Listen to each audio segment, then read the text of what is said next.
Alright, hey guys, this is Gormizer. I'm going to be going through week one predictions here for the spring split coming up. And as you can see, we have the games right here going Thursday through Sunday. And the first one's actually going to be Eager versus Team Allegiance. Now, for those who don't know, Allegiance is what was Team Flex when they were qualifying. It's Matty Pocket, Dare to Care, Lasses, Incon, and Oceans versus Eager, which is going to have Divios, DJ Pernicus, The Best, Aurora, and Zapman. Now, when it comes down to it, a lot of these players are going to be really strong. However, when it comes to the gritty one-on-one matchup, Divios and DJ Pernicus just have more consistent and better games than you'll see coming out of Matty Pocket and Dare to Care. So the jungle and the solo lane, I'm definitely going to be giving to Team Eager.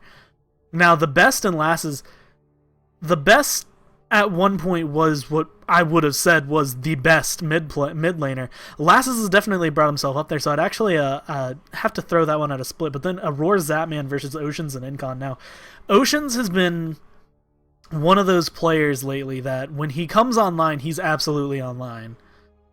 But that's if he gets to come online. And against a seasoned ADC hunter player like Zapman, that's going to be really challenging. And Incon, while he's a great support, we saw towards the end of the last split in the fall, he just kind of started falling apart. It wasn't as impactful as what, and I think Aurora is going to be the one who takes it, so I'm going to go ahead and give that one to Team Eager. Going to the next, we have the Randosos versus Denial. So the Randosos are a lot of names people would recognize. You've got Scary D, Gar, Zaduro, Polar Bear Mike, and Meerkat. Whereas Denial's coming out with Vicium, Shadow Q, Mace to the Face, Masked, and Binge, which is also who we would know as Salt Machine. And you'll recognize that 3 of these members are people who were on enemy esports at the Worlds. Their coach is actually the same coach that enemy had going into Worlds. And so the second place from Worlds plus Shadow Q, who has proven to be a really, really good support, and Mace of the Face, who's a pretty decent mid player, versus Scary D, who he's not bad, but against Salt Machine, he might not be able to hold up. Degars, who we have seen and is an amazing player, and with a new team, he might actually have the ability to put it into it. Aduro, who used to actually be a sub for Dignitas back in Season 1, was a mid lane player last season, throughout Season 2 and Polar Bear Mike, who we saw on Eager last split, as well as Meerkat, who everyone knows. I'm actually going to give this one a split, and the reason that is because I think each role can kind of go one way or the other. Shadow Q is a great support, but Polar Bear Mike's also a great support, and it's going to depend on their ADCs. But Vicium and Meerkat can trade it out if things go poorly or correctly, depending on picks and bans, so it's really going to be heavy on picks and bans. The junglers, Gars is inherently a better jungler than Mask, but the question is how well will he mesh with the rest of the team, so I'm going to give that one as a split. Now we've got Looney Tunes and Enemy. Now, Enemy, for those who don't know, is an entirely new team once again. You do have Pain Devion and Chaos still on the team, but they've picked up Panda Cat, Vrizial, and Marauder.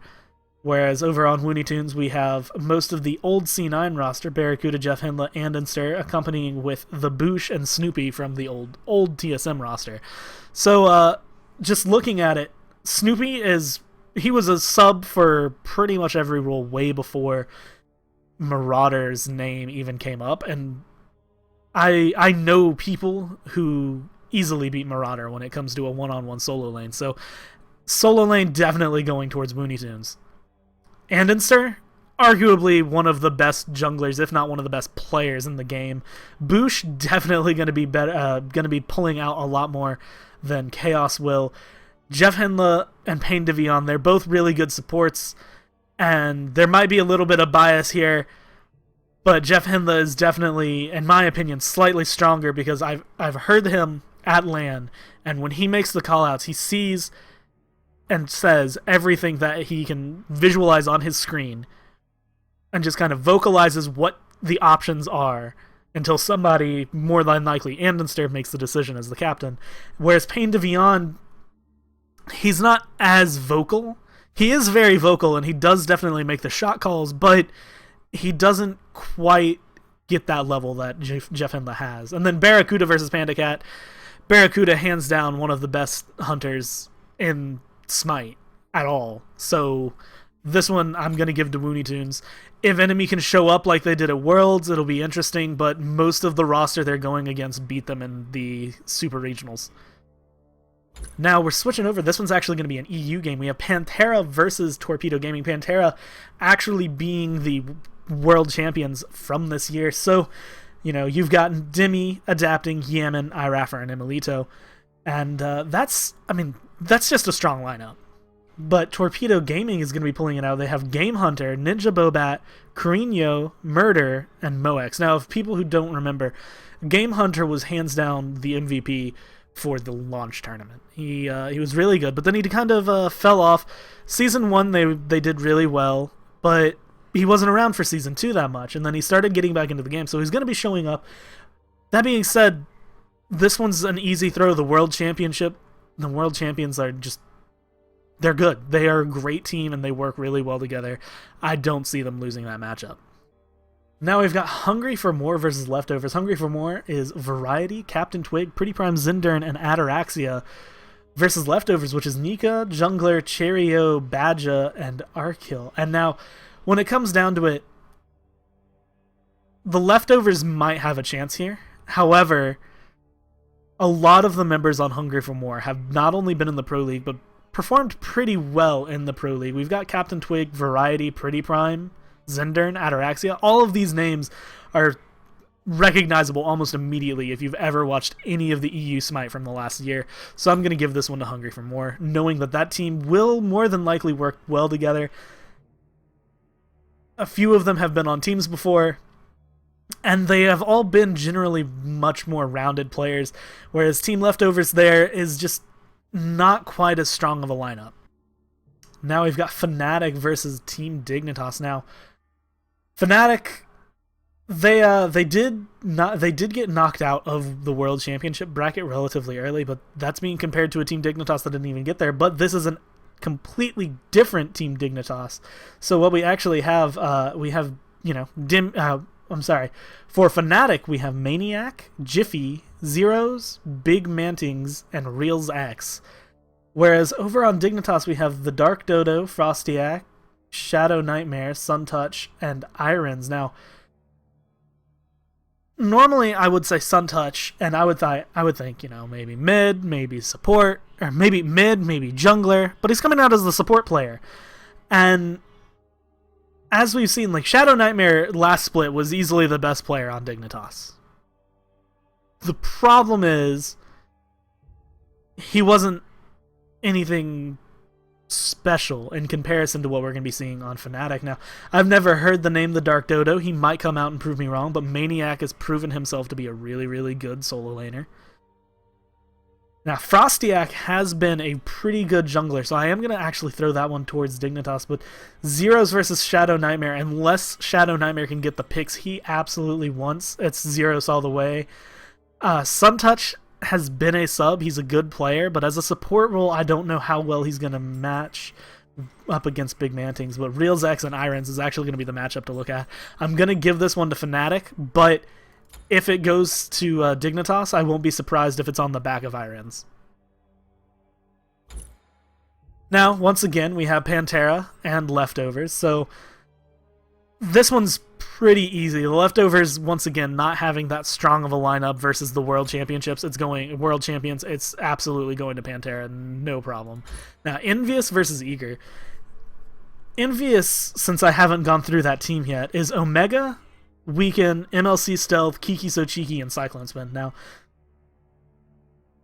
4 of those were the Xbox World Champions, this last one. Omega has won. Omega and MLC won the first World Championship. So, knowing that these players are really strong, and knowing that they've kind of eliminated their weak kinks, the only one really being kind of iffy is Weaken. And Weaken, the only reason I say he's kind of iffy is sometimes he can play at a 10 out of 10, and sometimes he can play at a 3 out of 10. So he averages out maybe a 6 or a 7, and he's not a bad player. He makes good calls, though. And Eager, while they do have a strong lineup, Omega versus Divios is going to be really, really fun to watch. Weekend versus DJ Pernicus, I think DJ Pernicus has a slight advantage there, but it's not enough to really base anything. The best versus MLC Stealth. MLC Stealth has before, and I think will continue to trump the best in the mid lane. Kiki versus Aurora. Now, Aurora is a really, really strong support player, but Kiki has been making his show out. He's actually been doing really well. And then Zapman versus Cyclone Spin, I have to give to Zapman. I'm actually going to call this one as a split. This could potentially go to either team, but as it stands, just looking at the names, looking at how they've done in the last couple splits and how they do against each other, it's really going to come down to how does the team mesh, and I haven't seen enough of them play together to know exactly how that's going to work. And now we have on Monday, we have Paradigm versus Fanatic. Paradigm, now that we have a new team to cover, we have Zalia, Cuvo Fred, Lobster, Trickstank, and Funballer. Now, Paradigm's a really strong team. They managed to beat what is now Pantera at Super Regionals. They did end up losing to Enemy at the World Championship, but when it came down to it, they were a really strong showing, and they just kind of lost in pick and ban, so they are really strong. And that, accompanying that, though, they have continually beaten Fnatic, and Fnatic, even with the little bit of changes that they've made, and now having a new coach in Anatoly, while they're good, I don't think they're going to have what it takes to take down Paradigm, because Paradigm, not only has this team been playing together for a long time, but this team has been practicing a lot. This team has made it to the World Championship. A lot of these people have played with each other and played in really big LAN tournaments for their team throughout the years that Smite has been competitive. So, you know, knowing that they have not only all of that experience, but they've trumped most of this Fnatic roster before, I'm gonna give it to Paradigm. Now, if Fnatic can pull it out, I'd be amazed, but as it is right now, it's looking like it's gonna be a Paradigm win. So just to recap, throughout the week, we're going to be giving it Eager, a split between the Randozos and Denial, Looney Tunes, Pantera, Hungry for More, Fnatic, Pantera, a split between Envy and Eager, and then giving it straight to Paradigm.